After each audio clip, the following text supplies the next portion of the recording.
Dan sedikit koreksi, tadi yang kami maksud adalah misi perdamaian. Kita ke informasi selanjutnya, Presiden Prabowo bertolak menuju Belanda untuk bertemu Raja Willem-Alexander. Kunjungan kenegaraan dilakukan usai Presiden menyelesaikan sejumlah kegiatan di Kanada. Berikut laporan jurnalis Metro TV, Kautsar Bobby Prabowo dari Ottawa, Kanada.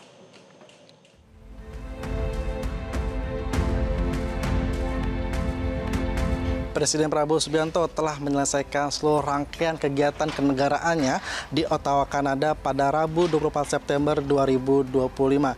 Dan Presiden Prabowo Subianto telah bertolak ke Belanda untuk rencananya bertemu dengan Raja William. Dan tadi Presiden Prabowo Subianto bertolak dilepas oleh sejumlah delegasi yang mewakili Indonesia di Kanada, seperti Duta Besar Indonesia untuk Kanada, yaitu Muhsin Syihab, dan Presiden Prabowo Subianto didampingi oleh Sekretaris Kabinet Letkol Teddy Indrawijaya. Dan Presiden Prabowo Subianto tiba di Ottawa tadi sekitar 2 siang. Dan kunjungan pertama Presiden Prabowo Subianto di Kanada adalah menemui sejumlah diaspora yang berada di penginapan Presiden Prabowo Subianto.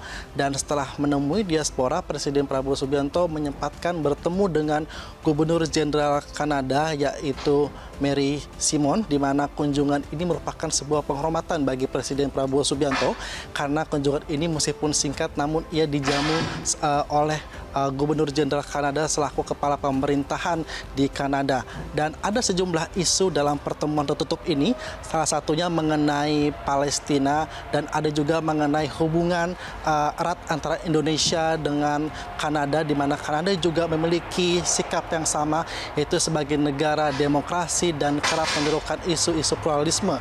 Setelah menemui Gubernur Jenderal Kanada, Presiden Prabowo Subianto bersama dengan Perdana Menteri Kanada Mary Crane menyaksikan penandatanganan kerjasama dagang antara Indonesia dengan Kanada atau yang disebut dengan Indonesia-Kanada Comprehensive Economic Partnership Agreement atau ICCPA. Dan tadi penandatanganan ini dilakukan oleh Menteri Perdagangan Budi Santoso dan dengan Menteri Perdagangan Kanada. Dan ada sejumlah isu-isu strategis yang dibahas dalam perdagangan antara Indonesia dengan Kanada, utamanya mengenai pembebasan tarif atau hambatan tarif 90% untuk seluruh komoditas Indonesia. Artinya ini membuka peluang besar bagi Indonesia untuk memasarkan komoditas potensi yang ada di Indonesia untuk disalurkan ke Kanada, utamanya dalam sektor kakao, karet, kertas, dan sejumlah komoditas lain yang dapat diekspor ke Kanada. Mengenai ICCPA ini pun merupakan kerjasama dagang yang sudah terjalin cukup lama, di mana kerjasama dagang ini sudah dimulai di era pemerintahan Presiden Joko Widodo di tahun 2021, tepatnya di bulan Juni. Dan sudah dilakukan 10 kali pertemuan dan proses negosiasi pun berjalan selama 2,5 tahun. Dan pada November atau Desember 2024, kerjasama dagang ini sudah ditandatangani oleh Menteri Perdagangan Budi Santoso dan Menteri Perdagangan Kanada. Artinya substansi-substansi yang terkandung dalam ICCPA ini sebelumnya juga telah disepakati dan tadi sudah ditandatangani atau disahkan, dan diharapkan ICCPA ini dapat diimplementasikan pada tahun 2026.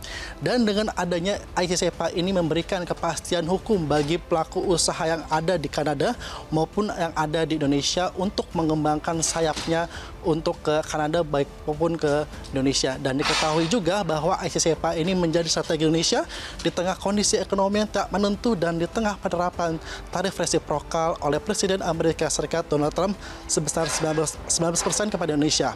Dan diharapkan juga mampu menjaga pertumbuhan ekonomi Indonesia. Dari Ottawa, Kanada, Kautsar Prabowo melaporkan.